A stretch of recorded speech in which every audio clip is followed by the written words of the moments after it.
Estamos aqui no Justo Eu, com a Carol Basílio, ex-atleta de futebol da seleção brasileira, atleta de nado pelo Vasco, professora de educação física, agente da Lei Seca e com a delegada, coordenadora da Lei Seca, Verônica Oliveira. É um prazer ter vocês aqui, continuando com as nossas conversas. Chegamos no momento que a gente esperava desde o início para ouvir o relato da Carol sobre a vida dela e a atuação dela na Lei Seca.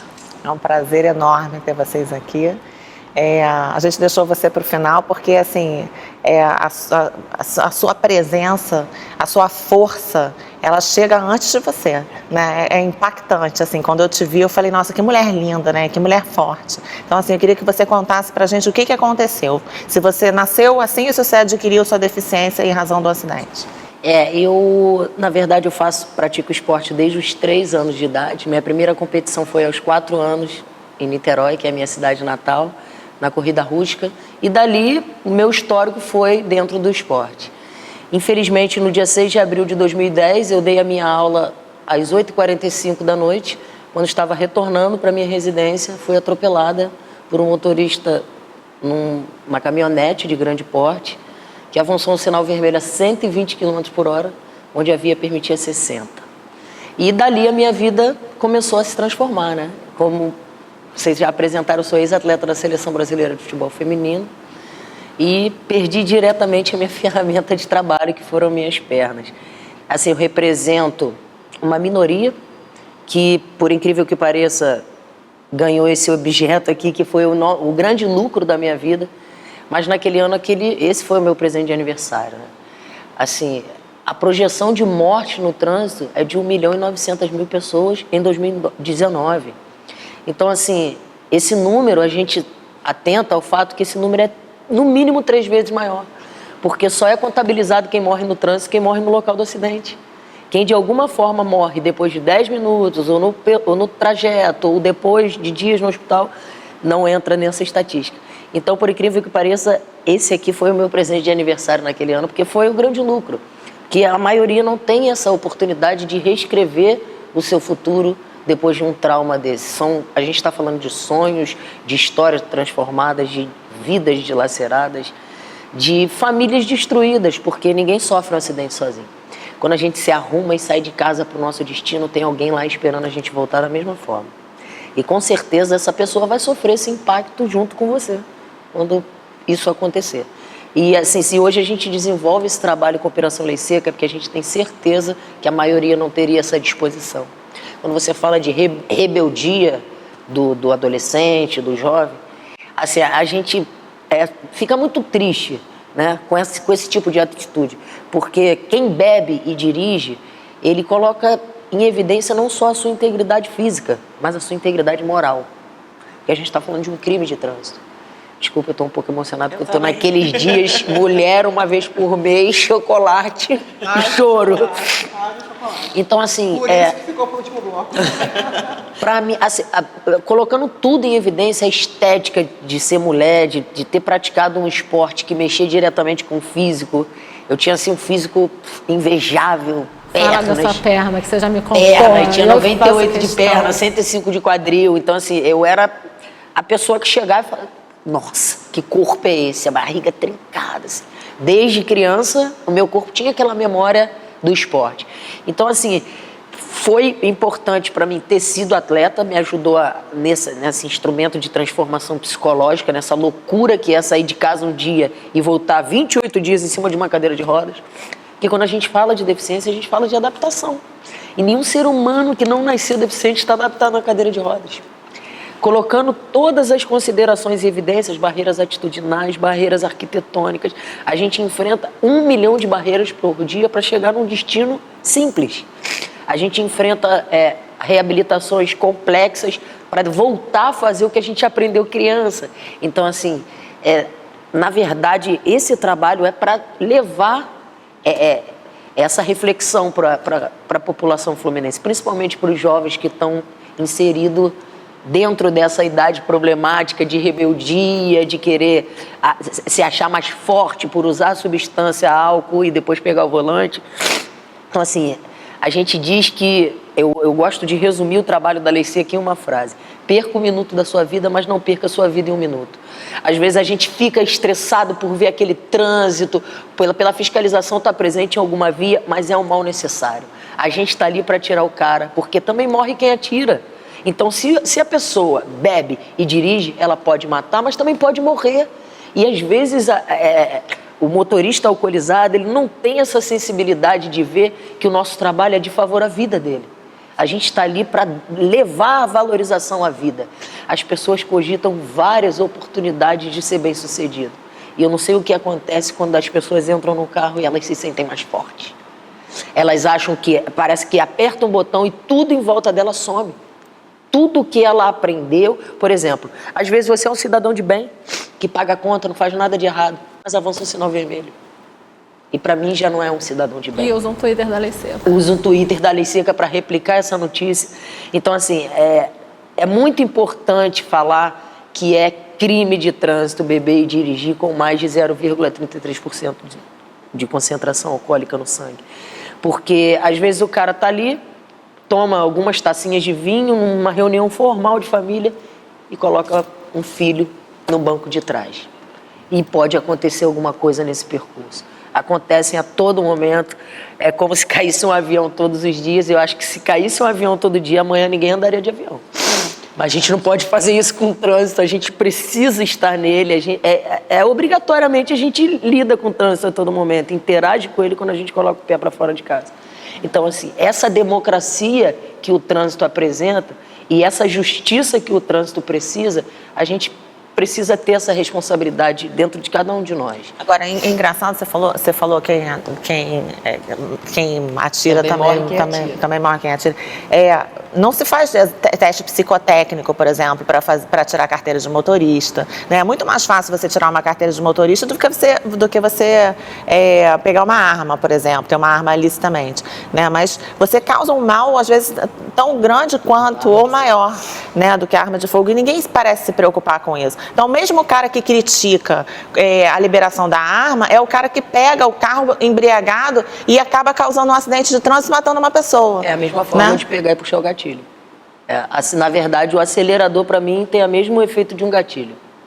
E a responsabilidade é a mesma. A responsabilidade é a mesma. Né? Você teve a sua vida literalmente atravessada por um motorista bêbado. Essa é a diferença, e digo assim, não vou ser hipócrita aqui na minha declaração, que eu não dava atenção ao fato antes de passar por ele. E a gente queria que isso se transformasse dentro de cada um. A gente precisa dar atenção ao fato antes de passar por ele. A gente não precisa sofrer essas consequências para entender que o trânsito mata, que o trânsito mutila. Hoje, o trabalho da Operação Lei Seca, à frente da educação, esses 28 PCDs que adquiriram a deficiência no trânsito fluminense, eles estão para isso. Eles estão servindo de objeto de transformação para o outro. Eles estão ali para provar que pode acontecer com qualquer um. Mas, Carol, quando você aborda as pessoas ali na Lei Seca, você já se identifica como uma vítima da Lei Seca ou como agente? Porque eu imagino que você deva se deparar com algumas recusas. Nesse momento da recusa, você explica que você está nessa situação de cadeirante hoje por conta de um motorista embriagado e fala da importância da operação? Na verdade, a gente quer causar um impacto. A gente sabe que é por aí. Quando não vai no amor, vai na dor. E assim, pra gente isso é uma dor. Ainda há pessoas que acham que dor é pagar R$ 2.934,80 de multa. Dor, pra mim, é passar a vida em cima de uma cadeira de rodas. Eu tenho certeza que essa pergunta seria unânime dentro dos 28 cadeirantes que a Operação Lei Seca tem. A gente pagaria isso todo mês para não estar aqui. Ser cadeirante é caro. O que é importante os jovens entenderem é que uma cadeira de rodas é muito mais caro que uma bicicleta. Então, assim, a gente gostaria que os jovens realizassem os sonhos deles da melhor maneira possível, que eles preservassem a integridade física deles e que conseguissem ter um espaço, assim, de protagonismo dentro da sociedade fluminense. E você está há quanto tempo? Eu tenho 5 anos na Operação Lei Seca. Não, na cadeira de rodas. Na cadeira de rodas eu tenho 9 anos.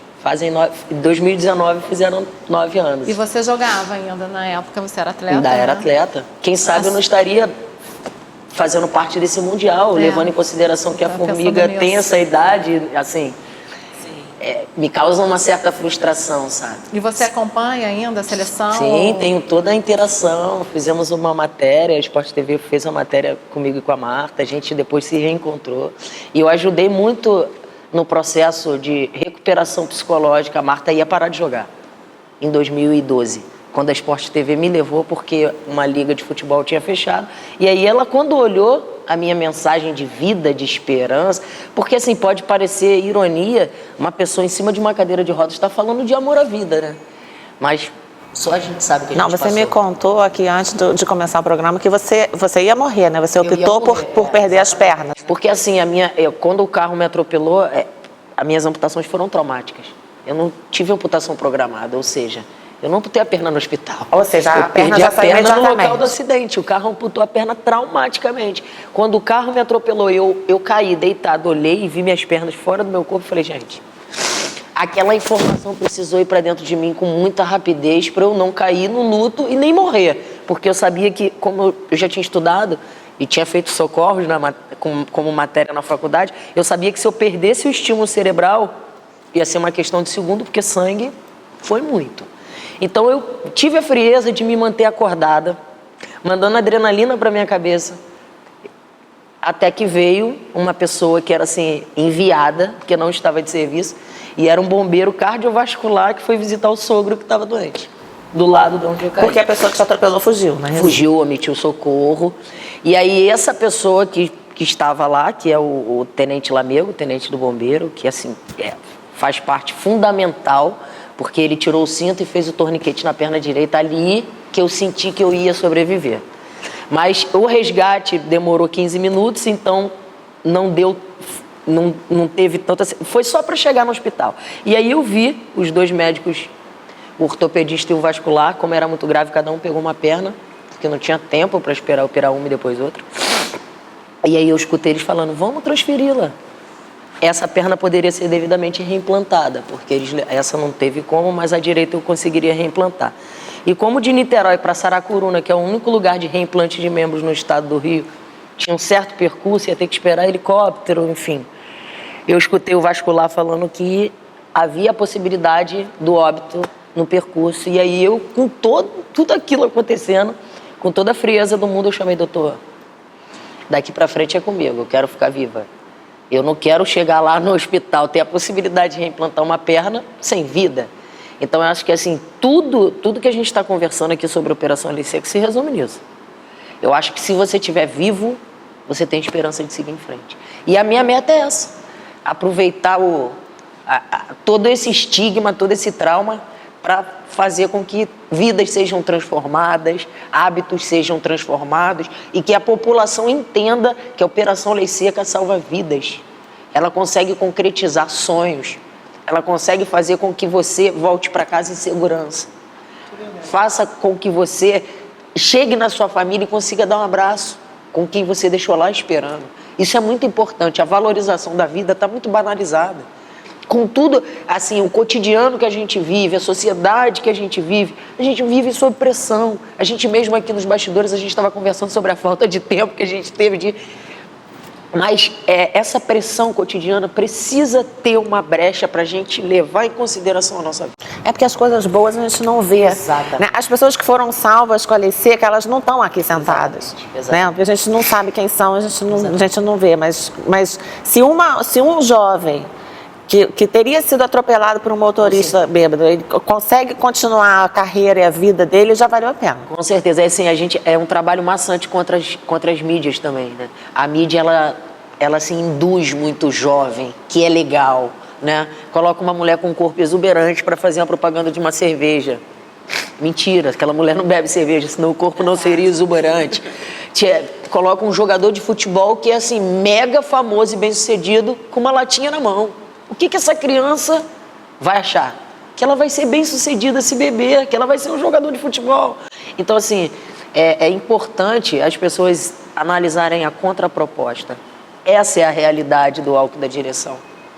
Aquilo ali que a mídia mostra é uma maneira de vender, mas eu não conheço ninguém que consome álcool, que também a gente não está aqui para isso, para falar mal. A gente fala sobre todos os malefícios da substância, mas a gente está aqui para explicar que há possibilidade de acontecer. E que se você se sujeita a fazer a mistura, infelizmente... É a mistura que mata, né? Exatamente. Ninguém está falando assim, não bebe, não é isso. Mas não, se beber, não dirige. Exatamente. Se dirigir, não beba. É só uma mudança de hábito, E a gente além só da pede questão isso. de matar e morrer do adolescente que bebe, esse adolescente, se ele atravessar a vida de alguém, deixar alguém numa cadeira de rodas ou matar alguém, ele vai conseguir conviver com ele Integridade mesmo. moral, é o que eu falo da integridade moral também, não é só a física. Se ele der sorte de nada acontecer com ele, porque esse papo de, eu não uso cinto porque até hoje não aconteceu. Sorte. Desculpa, foi sorte. Você deu sorte de até aquele momento não acontecer. Mas a possibilidade de acontecer só cresce conforme você não usa.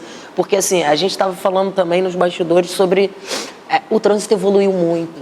Os carros estão cada vez mais potentes. O poder aquisitivo de compra de veículo aumentou. Então assim, essa é a nossa preocupação. Será que todos que têm a possibilidade de comprar o carro têm responsabilidade de dirigir um carro?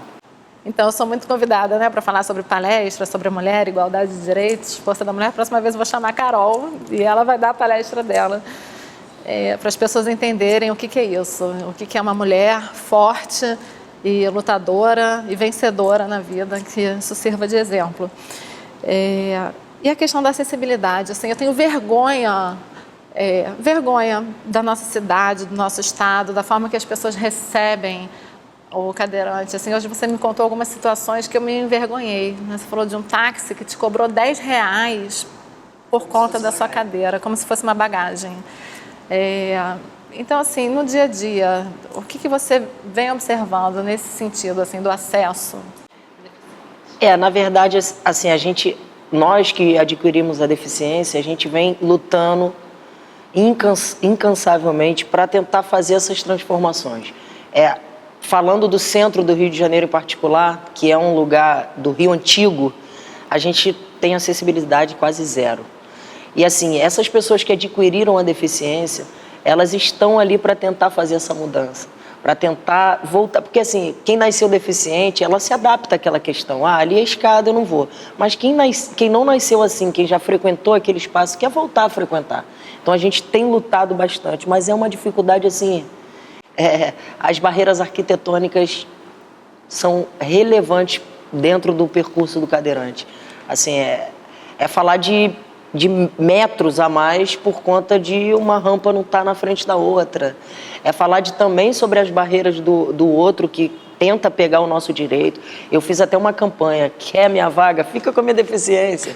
Tipo assim, é um absurdo a pessoa estacionar em vaga de deficiente. Você está sujeito a passar cada detalhe da tua vida em cima de uma cadeira de rodas, ótimo, você tem o direito. Agora, fora isso, nós já temos a minoria das vagas, as vagas já são em pontos estratégicos. Então, assim, é importante as pessoas entenderem que a gente não queria estacionar ali. É um recurso para quem passou por um trauma grande, que está tentando se reincluir na sociedade. Não é fácil um deficiente voltar a dirigir. Assim, nós somos a minoria, assim, quando a gente chega dirigindo, o pessoal, nossa, vocês dirigem. Então, assim, a gente também tá para provar que nós podemos. Nós somos protagonistas das nossas histórias. Assim, a gente quer que o acesso seja para todos, entendeu? Porque, assim, é muito triste você ser ajudado por conta da falta de acesso. E aquele que para o carro também na frente da rampa, né? Já não tem rampa, aí o cara vai lá e para o carro na frente da rampa, é rapidinho, vou ali rapidinho, pronto. Exatamente. Agora, eu queria que você contasse como é que você se reinventou, porque você era atleta de futebol e você virou atleta de natação, né? Você é o máximo. Eu faço alguns outros esportes. Já fui para o brasileiro de vôlei sentado também, faço remo. Rapidinho, você chegou aqui, eu falei, atleta, né? Você pela cara, pelo corte, já vi. Eu fui convocado. Não é ex-atleta, continua atleta. É uma diferença, porque assim, a maioria dos deficientes físicos atletas, para atletas, são deficientes que viraram atleta. Eu sou uma atleta que virei deficiente. Eu sou o oposto deles. Então não tem como, por mais que assim, a minha vida me coloque para outros lados, porque hoje eu sou mãe de uma garotinha de 9 anos de idade, tem a mesma idade do meu acidente, então para mim todo esse luto também foi para criar minha filha em cima de uma cadeira de rodas, que não é uma tarefa fácil, explicar para ela sobre a limitação, porque a criança está vivendo dentro de um colégio onde não tem nenhum pai deficiente, nenhuma mãe deficiente, então também tem esse tipo de educação dentro de casa, essa preocupação dela ser um ser humano que respeite o outro. Acho que por lidar comigo, né? Então, assim, eu tô sempre me reinventando a favor do outro. A Lei Seca me ensinou que o conhecimento, ele é muito importante para o ser humano, mas se ele não é compartilhado, ele não serve de nada. A Lei Seca me ensinou muita coisa, me ensinou a compartilhar toda a minha essência, tudo que foi preservado depois desse acidente de trânsito e tentar transformar essas vidas através dessa problemática que eu sofri. Então, assim, servir de instrumento foi um exercício que a Lei Seca me ensinou a me reinventar. Antes eu achava assim, poxa, o que eu vou fazer para me reincluir no mercado de trabalho como profissional de educação física? Já que a gente fala de um profissional de educação física, a gente fala de trabalhar em pé 90% das vezes. Então, assim, eu não estava com a disposição de quebrar esse paradigma, de tentar me reincluir, porque, assim, a Lei Seca me deu a esperança de tentar, através da minha história, não fugindo do esporte, porque também me dá essa flexibilidade de poder treinar, de poder competir, a gente consegue se conversar e tentar sobrepor isso aí. E, assim, me deu essa liberdade. E eu falei assim, como que eu vou contribuir, eu, Carol, depois... Porque, assim, eu acredito que todos aqui temos uma missão, né? E a gente precisa... Eu acho que a grande essência da vida é a gente viver e tentar descobrir qual é a nossa missão. Que às vezes as pessoas ficam aqui vagando e não fazem nada em prol do outro. Vivem e olham para o seu próprio umbigo e através de não sei qual sentimento, acredito que o egoísmo, façam acreditar que ele é importante demais e não tem mais nada importante do que ele. Então, assim, a gente tenta levar para frente que uma pessoa, mesmo com um trauma tão grande, pode se reincluir no mercado de trabalho, pode levar esperança para o outro, pode falar de vidas, né? Não, pode e você servir está aqui de falando, eu instrumento. estou só imaginando você como instrumento mesmo, né? Instrumento, eu não sei qual a religião de vocês, mas assim, eu acredito em anjos, então assim, você é um instrumento que deve ter já salvo muitas vidas. Com certeza. Né? Porque você está me falando aqui que você já conversou com jovens e já foi na televisão e agora está aqui no Justo Eu, então assim, você não deve ter noção de quantas vidas você já salvou por conta das suas palestras. Eu gosto assim, cada um tem uma didática de colocar para fora isso, nós somos 28, então cada palestra são equipes diferentes, então cada um, né, doutora, tem uma habilidade diferente. Mas eu gosto muito de, no final da palestra, fazer com que a pessoa entenda a sensibilização do outro. Então, no final quando eu faço o encerramento, eu peço para abraçar a pessoa do lado, só para a gente sentir essa energia. Vamos fazer isso agora? Vamos tornar esse coletivo.